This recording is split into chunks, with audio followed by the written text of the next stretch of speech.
Mga kabalita, ipinagbawal na ni Pangulong Bongbong Marcos ang paniningil ng LGU sa mga sasakyang nagde-deliver ng mga produkto. Sakop niyan yung mga dumadaan sa national roads, pati na local public roads na pinondohan ng mga LGU. Sa executive order ng Pangulo, hinihikayat din ang mga LGU na itigil na ang paniningil ng sticker fees, delivery, market, toll, mayor's permit fees at iba pang bayad sa mga nagde-deliver. Layon niya na bawasan ang yung gasto sa transportasyon at logistics na ipinapasa rin naman sa mga consumer. Balita ko, parurusahan ng mga LGU o opisyal ng gobyerno na hindi susunod sa utos. Sabi naman ng Toll Regulatory Board, hindi kasama sa suspensyon ng pass-through fees ang toll sa expressways na pag-aari ng mga pribadong korporasyon.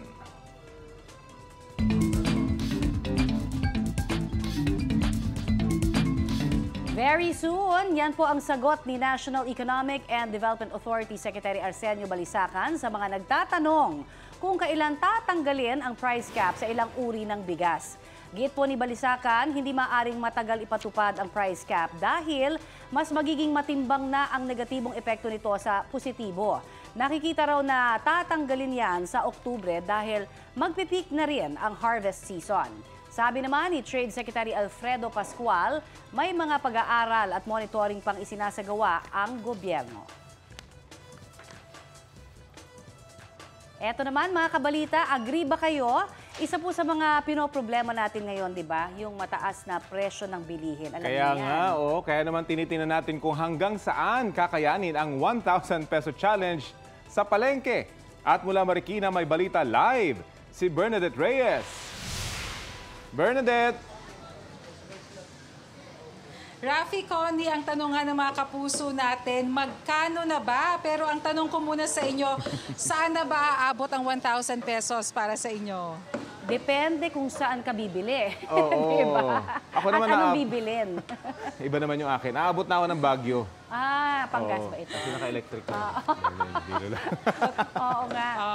Totoo yan kasi may ibang mga items na maaaring mas mahal sa palengke pero mas mura naman sa mga groceries, ano? Oo nga, pero kailangan Connie, mamili Rafi, kasama talaga. natin ngayon si Lisel na isang mamimili at sabi niya sa akin, kaya raw niyang pagkasyahin ang kanyang budget na 1,000 pesos po. 1,000 pesos at sabi niya kaya raw niyang pagkasyahin niya ng ilang araw po ma'am na pagkain ng inyong pamilya. 5 to 7 days po. Pipilitin natin. Pipilitin 5 to 7 days. Ha?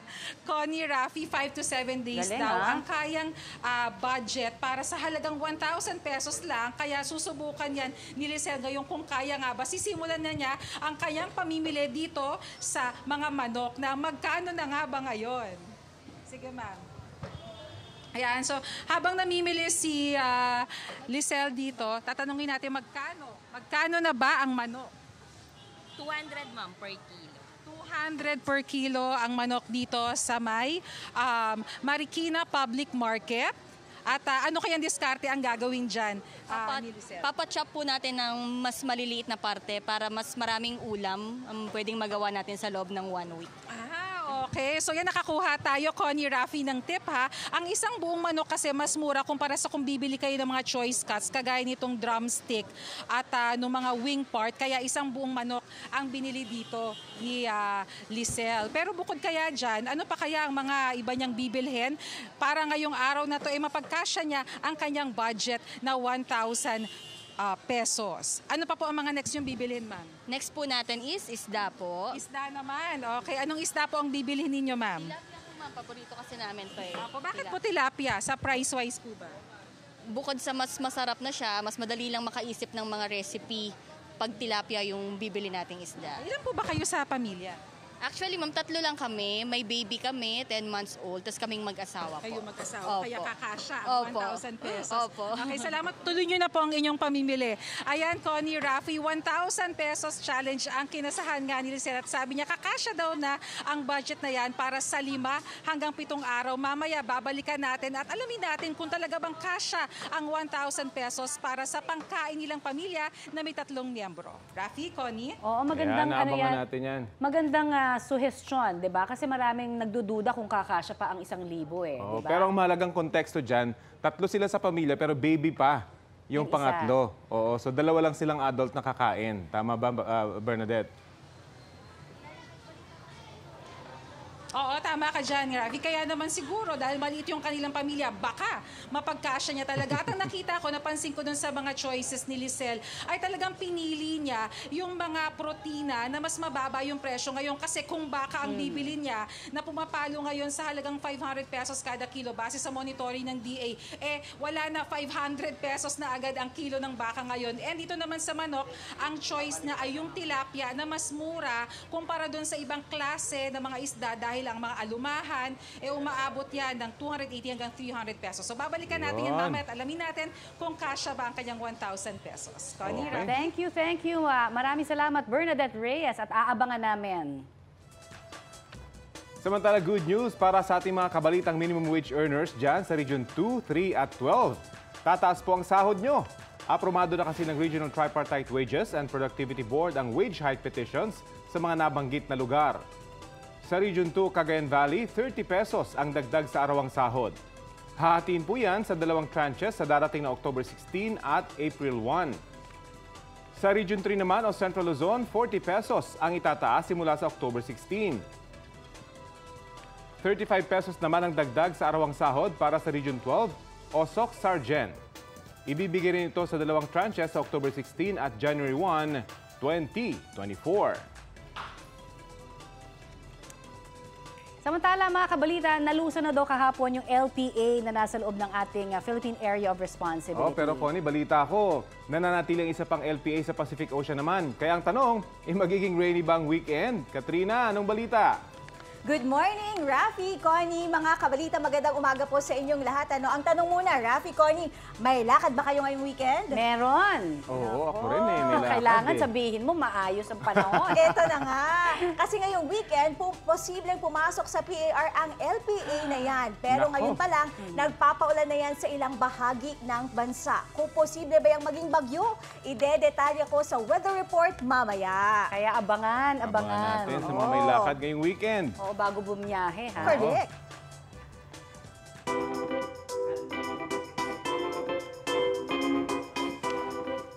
Eto na, naka-off po ngayon si Maring Aubrey. Pero syempre, hindi naman namin kayo bibitinin sa latest dahil may kasama tayong special na kumare.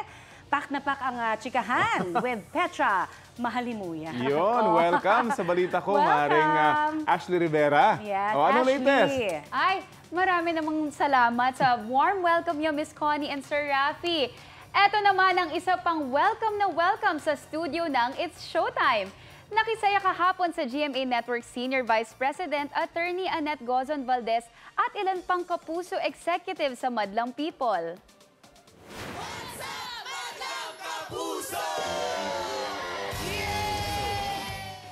Kasama nila dyan si ABS-CBN COO for Broadcast, Ms. Cory Vidanes.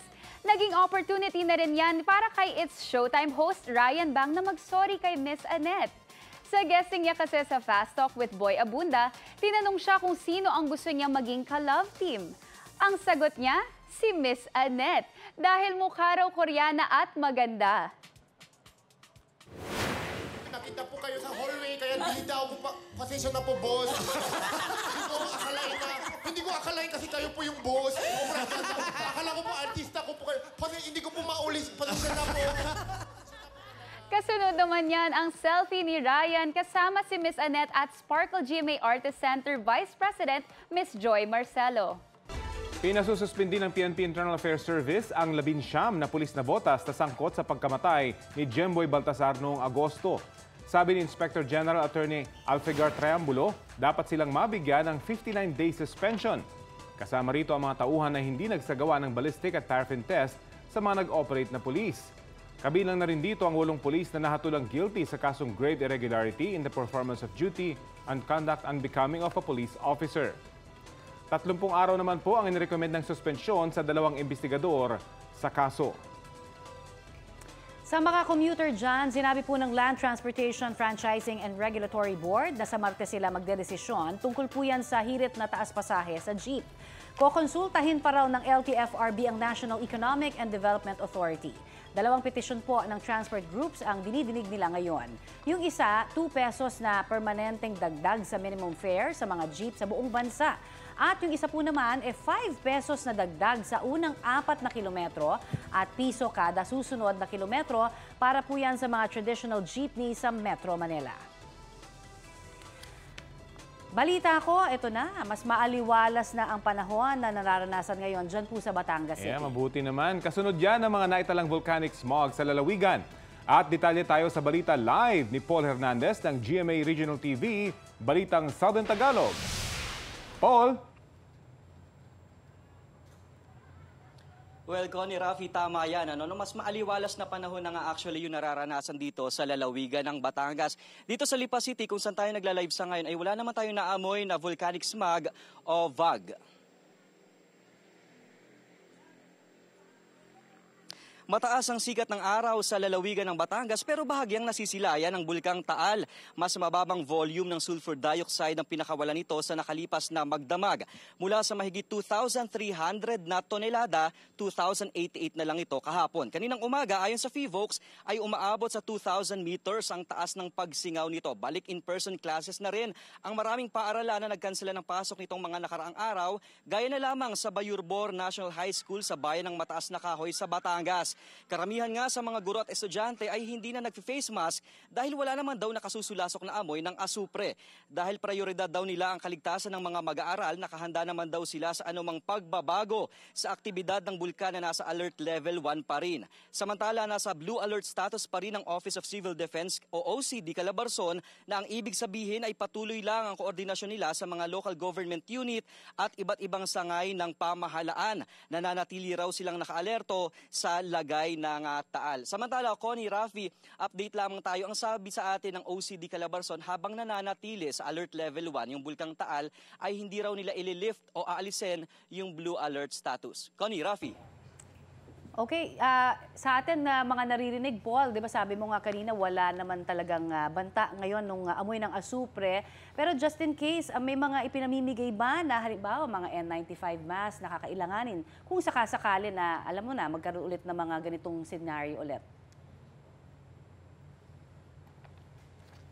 Tama yan, Connie. At tiniyak sa atin ng Provincial Disaster Risk Reduction Management Office o PDRRMO Batangas na handang-handa sila anumang oras ay may mga nakahanda na silang N95 face mask. Actually, yun yung talagang suggestion nila na huwag gumamit ng surgical face mask kundi N95 face mask. Naglilibot-libot sila sa iba't ibang munisipyo dito sa lalawigan ng Batangas para nga mamahagi ng supply ng N95 face mask. Connie. Maraming salamat, Paul Hernandez ng GMA Regional TV, Balitang Southern Tagalog.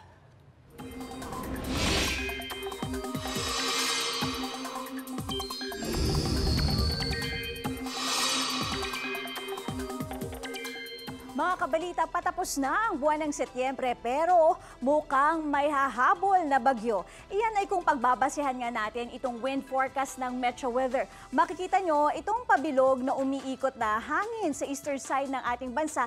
Iyan yung potensyal na bagyo o yung low pressure area na unti-unting lumalakas habang nandito nga iyan sa Philippine Sea. Ang bagyong iyan, papangalanan ng pag-asa na bagyong Jenny. Ngayong weekend yan, posibleng mabuo o kaya naman tumutok sa aming mga weather update. Sa ngayon, nasa labas pa ng Philippine Area of Responsibility ang nasabing bagyo. Ito nga, 1,710 kilometers silangan ng Central Luzon. At within 24 to 48 hours, posibleng nasa loob iyan ng PAR, sabi yan ng Pag-asa. Sa ngayon, nagpapaulan na ang trough o extension ng low pressure area na iyan sa eastern section ng Visayas at Mindanao. Habang umiiral naman itong habagat sa western section ng Southern Luzon at ng Visayas. Sa mga susunod na oras, malaking bahagi ng bansa ang uulanin base nga iyan sa rainfall forecast ng Metro Weather. Posible ang heavy to intense rain sa ilang lugar na maaaring magdulot ng baha o landslide kaya dapat maging alerto. Mga kabalita, ang umaga ng weekend, sasamahan pa rin ang pag-uulan sa ilang bahagi ng Southern Luzon, Visayas at Mindanao. Magpapatuloy yan at magiging malawakan sa pagsapit ng hapon. Gaya nitong mga nakarang araw, asahan muli ang pag-uulan dito naman sa Metro Manila ngayong araw hanggang sa Sabado, lalo na sa bandang hapon at gabi. Ako po si Katrina Son. Yan ang latest mula sa GMA Integrated News Weather Center. Maasahan anuman ang panahon. Salamat, Katrina. Samantala, mga kabalita, may abiso po sa mga customer ng Maynila at kinig-kinig tayo. At ipon-ipon na rin po ng tubig, ha? Dahil ang balita ho natin, ilang lugar dito sa Metro Manila ang mawawala ng tubig. Naku, weekend pa man din. Oo nga. Kabilang po dyan ang ilang barangay sa Las Piñas simula bukas, September 30, hanggang October 1 sa linggo sa mga piling oras. Hanggang 19 na oras naman ang mawawala ng tubig ang ilang barangay sa Parañaque. Apektado rin po ng water interruption sa weekend ng ilang barangay sa Pasay sa mga piling oras. Kaya ipon na.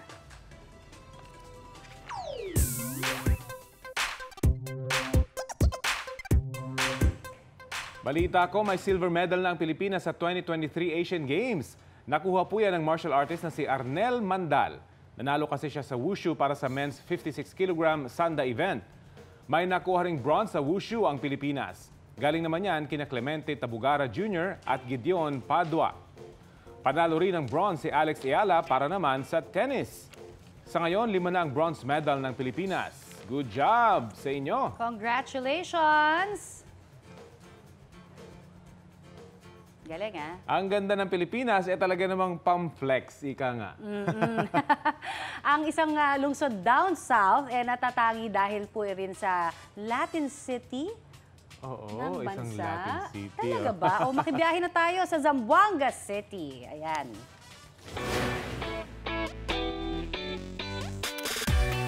Bet niyo ba ang pagandahan?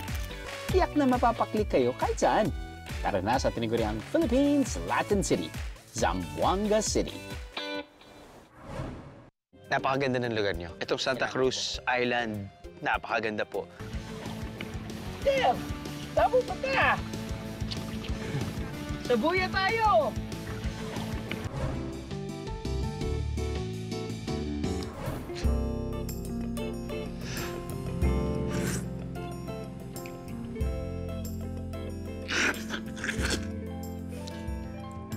ASMR, di ba?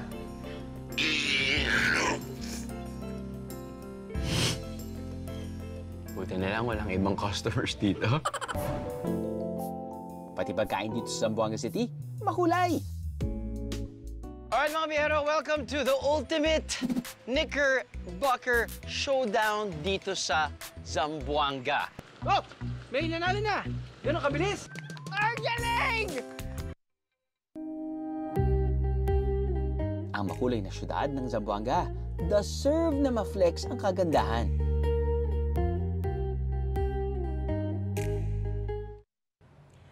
Wow, ang ganda nga talaga ng Zamboanga, ha? Bisitahin natin yan. Pero ito sa iba pang balita, halos isang buwan na ho lamang bago mag-undas, no? Nare-realize ba natin? Lapit na yun, ha? At kakambal po niyan yung uwian pa probinsya. Kaya naman, tumatanggap pa ang LTFRB ng application para po sa special permit.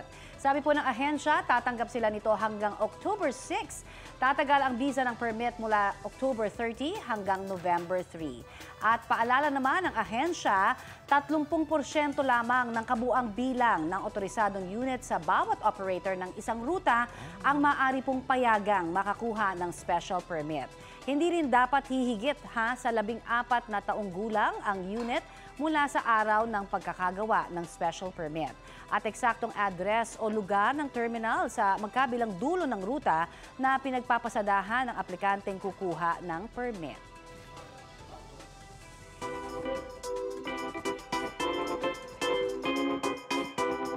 Mga mare, eto na nga ang hottest at latest tungkol sa It's Showtime.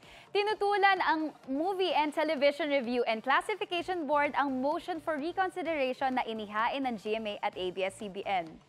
Ang motion ay para sa ipinataw na 12-day suspension sa It's Showtime.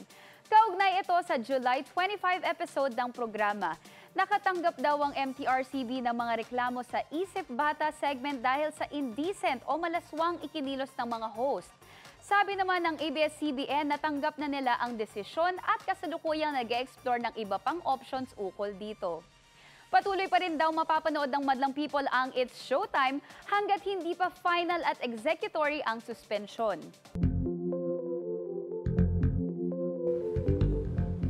Kabalita, ano ang kaya mong gawin para gumanda pa ang iyong ngiti? Ikaw ba, Connie? Ano bang gagawin mo para gumanda pa yung ngiti mo? Ay, para sa magandang ngiti, kailangan maganda ang budhi mo. Wow, lalim. Diba? Pero ito, Rafi, alam mo bang may mga kababayan tayong handang-handang mag-do-it-yourself ng paglalagay daw ng usong-uso tuwa yung veneers. Diba? Yung puting-puti yung ngipin pero false teeth daw yan. Kaya panoorin po natin ito. Sino ba namang hindi mapapawaw sa ngiting nakakasilaw? Kaya naman, ang marami sa atin, pangarap ang pearly white teeth. Para ma-achieve ito ng ilan, ang solusyon nila, DIY o do-it-yourself veneers. Epektibo nga ba ito? At ang mas pinaka-importanting tanong, ligtas kaya? Ang pangako raw nito, kanaw-kanaw lang, tsaka ihuhulma. Instant false teeth na? Bago ko gamitin to, pinanood ko muna kung paano siya gawin. Tapos ayun, hanggang sa natutunan ko, nag-video-video ko. Tapos ayun, nag-trending. Nagkakahalaga raw ito ng 100 hanggang 200 pesos online. Resin ang pangunahing ingredient ng produktong ito. Ito ang tinutunaw sa mainit na tubig at saka ihuhulma sa ngipin. Patutuyuin lang ito ng ilang minuto. In 3, 2, 1, smile! May takot, pero nakalagay kasi dun sa non-toxic naman, so parang hindi naman siya nakakalason. Pero hindi naman forever dapat na gamitin natin to. Hindi siya advisable. Pansamantala lang habang wala pang budget. Ang tanong, may epekto nga ba sa ating oral health ang paggamit ng ganitong produkto? Abangan po ang sagot dyan sa Pinoy MD bukas 6 a.m. sa Channel 7. Ayan, samantala sa iba pang balita, 2 sunog po ang nirerespondihan ngayon sa Valenzuela. Bukod sa sunog sa isang bodega na nagsimula kahapon, meron din sa isang industrial area doon. Update tayo sa balita live ni June Veneracion. June? Bakit, Connie, nakataas pa rin ang Task Force Bravo sa sunog dito sa isang bodega sa Valenzuela City na halos magbe-24 oras na ngayon. Pero habang inaapula ang apoy sa bodega sa barangay Bagbagin, isa pang sunog ang sumiklab ngayong umaga sa isang industrial area sa Kanumay West, dito rin sa Valenzuela. Nasa gilid lang ito, Rafi, ng North Luzon Expressway, kaya nagdulot ng pagbagal ng trapiko dahil sa mga motoristang napapabinor para tignan ang lumalaking apoy. Kaya 2 ang nirerespondihan ng mga bumbero, ang sunog sa Kanumay West at ang sunog sa barangay Bagbagin. Nasa 800 residente na ang apektado ng nasusunog na bodega sa barangay Bagbagin. Nasa 3 evacuation center ang mga ito matapos magsagawa ng preemptive evacuation. Mapanganib na kasi ang firewall ng nasusunog na bodega, kaya delikado ang mga residente na nakatira sa likod nito. Sa labas naman ng bodega ay matyagang naghihintay ang mga nagtatrabaho. Nangangamba sila sa kanilang kabuhayan dahil no work, no pay sila. Matinding dagok daw ito sa kanila lalo't magpapasko. Ayon kay Valenzuela City Fire Marshal Douglas Giab, nahihirapan silang makontrol ang sunog dahil sa panganib na baka gumuho ang mga pader sa tagal na ito nasusunog. Kaya dahan-dahan at maingat na maingat daw ang galaw ng kanilang mga bombero. Rafi, Connie?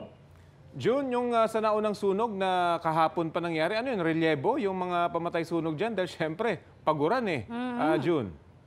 Yun na nga, Rafi, alam mo kanina, nakita natin yung mga ibang bombero. Yung dito mo talaga makikita yung dedikasyon nitong mga kapuso nating bombero. Yung iba rito, magde-24 oras na, Rafi. Kasi alas 12 kahapon, nagsimula yung sunog.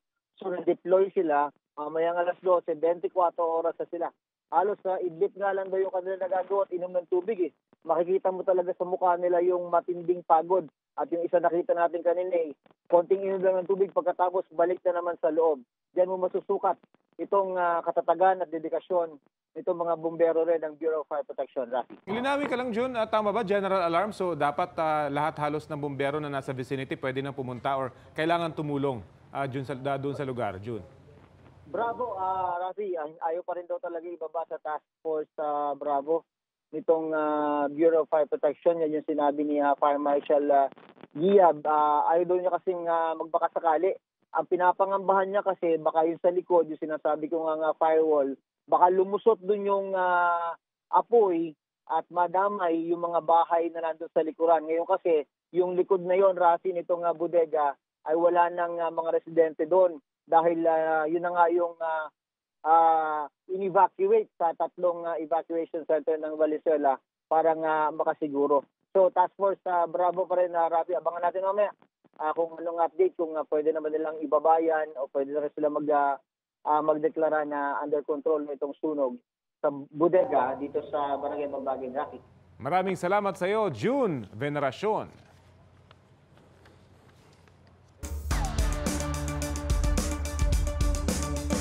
Sa The Netherlands, 3 ang patay matapos mamaril ang isang estudyanteng 32 years old. Sabi po ng pulisya, unang napatay ng suspect ang isang mag-ina. Sinunog pa umano ng suspect ang kanilang bahay. Pagkatapos po nito ay pinasok din niya ang isang klase sa Rotterdam Medical Center University Hospital at binaril ang isa pong guro na kanyang ikinasawi. Hawak na ng mga pulis ang suspect na hindi nagbigay ng kanyang pahayag. Inaalam pa ang motibo sa krimen. Samantala, eto naman, aba. Alam mo bakit ko Ang sinagagawa? galing, ha? Kasi parang paus yung aking. May nakawala po kasing kambing sa New York, sa Amerika. Oo, hindi ko kinayang aba. Sabi po ng mga pulis, nirentahan ng isang residente ang mga hayop para malinis ang kanyang damuhan. Abay, nakatakas raw ang mga kambing at nag-ikot pa sa lugar. Buti na lang, to the rescue ang canine dog ng pulis. Sa tulong ng aso at ng pulis, napabalik nila ang 30 kambing sa kanilang kulungan. O ha? Ang K9 pala, hindi lang pala para sa paghanap ng droga at tao. Pwede na rin magpastol. Kahit hindi sila mga sheepdog. Oo. Ayan, dapat yun eh. Hindi aba. Sa prestigyosong Asian Academy Creative Awards 2023, hinirang na Best News Program ang July 27 coverage ng 24 oras sa pananalasa ng Typhoon Doksuri o Bagyong Egay. Kinilala rin bilang Best Documentary Series ang Climate Change Special Report Series ng 24 oras na banta ng nagbabagong klima. National winner din sa Best Single News Story category ang report ng Dapat Alam Mo tungkol sa madugong stampede sa Itaewon, South Korea. Pinarangalan din ang Kapuso Mo, Jessica Soho, The Atom Araulio Specials, Voltes 5 Legacy, Tadhana, at ang theme song ng Maria Clara at Ibarra. Taos-puso po ang aming pasasalamat sa inyo, mga kapuso. Eto mga kabalita, ano-ano kaya yung nabili ni Maring Lizelle dyan sa Marikina Market? Gamit lang ho ang 1,000 pesos. Ayan, balikan natin doon si Bernadette Reyes. Bernadette, nako, nakamagkano na ba? Rafi, Connie, nandito pa rin tayo sa Marikina Public Market kung saan kumasanga si Lisa sa 1K Challenge at ito ang kanyang mga napamili. Kung makikita nyo, may samot-saring protina dyan. Merong manok, merong isda, meron na rin mga ricados. At ito na ang grand reveal. Magkano po ba ang inabot ng inyong mga napamili? Umabot po ng 1,000 pesos, ma'am. Wow, 1,000 pesos. Walang labis, walang kulang. Napagkasya niya yan sa kanya mga pinamili dito sa Marikina Public Market. At ito nga, meron pa siya ditong menu. Yan. So, ma'am, ilang araw po tatagal po ang mga napamili niyo po sa halagang 1,000 pesos? Naipilit po natin siya hanggang 6 days. Hanggang 6 days? Opo. Ang sabi niyo naman kanina ay 5 to 7 days. Opo, hindi na talaga kaya ng isang linggo. Hindi na po talaga. Baka magutom na si baby. Ma'am, ano pong tip ang mabibigay niyo po sa mga consumer, lalo na po ngayon mataas po ang presyo ng mga pangunahing bili? Mabibigay ko pong tip, pag bibili po kayo ng manok, itry niyo pong bumili ng buo para po mas makatipid po, mas maraming cut, mas marami po kayo maluluto kesa po sa mga choice cut ng manok po. Ito nga nakita ko nga, talagang pinachop niya yung manok. At napansin ko dito sa kanya mga pinamili, Rafi, Connie, kompleto na yan, meron na ring bigas. Dahil hanggang ngayon ay umiiral pa rin yung price cap na 41 pesos para sa regular milled rice at 45 pesos naman sa well-milled rice. Itong binili ni Lizelle ay well-milled rice. Na ilang kilo na po ito? Dalawa po ito sa 45 pesos po. 2 kilo na, ayan. So kaya naman pala, hindi na nga lang naipilit ng 7 araw, pero kaya naman ang 1,000 pesos na budget para sa 6 na araw. Ma'am, ano na lang pong tip ang mabibigay nyo sa mga mamimili? Ngayon po nga, may ibang mga presyo po talaga ng mga bilihin ang nagtataasan. Kagaya po ng gulay, mas mataas po ngayon ang presyo ng gulay. Piliin po natin yung mga lutuin na konti lang po yung sahog, pero sigurado naman tayong mabubusog yung pamilya natin. At syempre, lutuin ng may pagmamahal para lalong sumarap ang pagsasaluhan sa pananghalian. Rafi, Connie? Ayun, ang galing, ano? Galing, sobrang galing. At Pakisabi kay Lizelle, yung ikapitong araw, libre mo na siya. Pwede. Ikaw na daw ang may budget. Ayan, thank you sa inyo at saka sa mga tips nyo. At least, malalaman na natin. Talaga, mamimili tayo Malalaman na natin na talagang it can be done. Basta, di ba, meron tayong wais na nanay at maparaang tatay. Di ba? Maraming salamat sa iyo, Bernadette Reyes.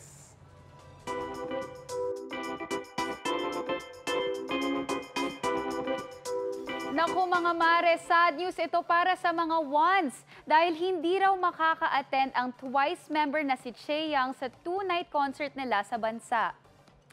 Sa ex, kinumpirma ng JYP Entertainment na hindi makakasama ang rapper-singer sa concert ngayong weekend. Sabi ng isang Korean news website, health issues daw ang dahilan nito. Pagkatapos ng announcement, trending agad si Chaeyoung. Naiintindihan naman daw ng fans ang sitwasyon at marami sa kanila ang nagpaabot ng get well soon wishes. Samantala, ito naman idinetali po sa pagdinig sa Senado kung paano umano sa pilitang ipinakasal ang ilang menor de edad sa Socorro Bayanihan Services Incorporated dyan sa Surigao del Norte. Katakot-takot na parusa raw ang hinarap ng mga membro na hindi pumayag sa pagpapakasal. After sa kasal, kailangan sila magsiping. At sinabi daw ni Jerence na pwede authorized ka ng kunin or rape yung yung wife mo kasi kasal naman kayo. Sinabi ni Senyor Aguila, authorized ang asawa mo i-rape ka? Kailangan ay among tulo ka adlaw di mi makuha nganlan mi ka Diyos. Kailangan daw makuha sila in 3 days, otherwise they will be called na nag-adyos. Ano ibig sabihin? Kwento ng mga biktima, adyos ang parusa sa mga ayaw makipagtalik sa asawa o mapupunta raw sa impyerno. Bukod sa adyos, may pisikal na parusa rin sa mga ayaw makipagtalik. Gaya raw ng paglalakad ng paluhod. Pinipilit din umano ng leader na si J. Renz Kilario o Senyor Aguila ang ilang menor de edad na makipagtalik sa kanya. Mari namang itinanggi ni Kilario at ng iba pang leader ng SBSI ang mga umunoy pang-aabuso, child marriage at iba pang akusasyon. Kumbinsido ang mga senador na nagsisinungaling ang mga leader ng SBSI kaya na-detain sila sa Senado.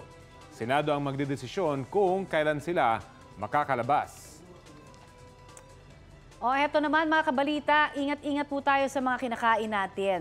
Dahil dyan po sa Makilala, Cotabato, patay po ang isang ginang dahil umano sa pagkain ng adobong palaka. Kinilala po ang 41 years old na biktima na si Marilyn Vehemente ng barangay Malasila. Kwento ng kaanak niya, namanhid ang bibig, sumakit ang tiyan at sumuka ng itim si Vehemente matapos kainin ang atay ng inadobong kamprag o American frog na nahuli sa ilog. Naisugod po siya sa ospital pero kalaunay namatay rin. Sabi ng pamilya, sanay naman daw sila sa pagkain ng palaka pero ngayon lamang may nalason sa kanila. Inoobserbahan na ngayon ang iba pang kaanak na kumain rin ng palaka. Paliwanag ng isang doktor, posibleng ang likido mula sa isang bahagi ng palaka ang sanhi ng pagkakalason ng biktima. Eto naman, itinanghal po ang GMA Network Incorporated bilang Media Network of the Year ng Philippine Association of National Advertisers. Jury ng brand luminaries, media experts, academe at advertising agencies ang pumili ng winner. Patunay po ito na Kapuso Network ang pinipili ng mga advertiser dahil one-stop shop ito ng multi-platform projects. Nagpasalamat sa pagkilala si GMA Chief Marketing Officer Dizel Maralag. Kabilang po sa mga pinuri ng organisasyon ang Kapuso at kasambahay ng Kalikasan Advocacy kung saan kapartner ng GMA ang Nestle Philippines. Ang Philippine Association of National Advertisers ay ang pinakamatagal na organisasyon ng local at multinational advertisers at brand builders sa Pilipinas. Shout out po tayo sa mga kapitbahay dito sa Quezon City. At balita ko po, may job opportunity para po sa inyo. Bukas po yan ha, September 30, ang day 2 ng job fair para po sa District 2. Sa pagtutulungan po yan ng Foundation for the Development of Urban Poor Incorporated at PESO. Magsisimula po yan ng 8 a.m. hanggang 3 p.m. sa 3rd floor ng New Barangay Hall ng Batasan Hills. Kabilang po sa pupwede ninyong applyan ay ang receptionist, company nurse, office staff, service crew at maraming iba pa. Siguraduhin lamang na naka-proper attire kayo at may dalang mga resume at ballpen. Para sa updates, i-check lamang po ang Facebook page ng Quezon City District 2 PESO.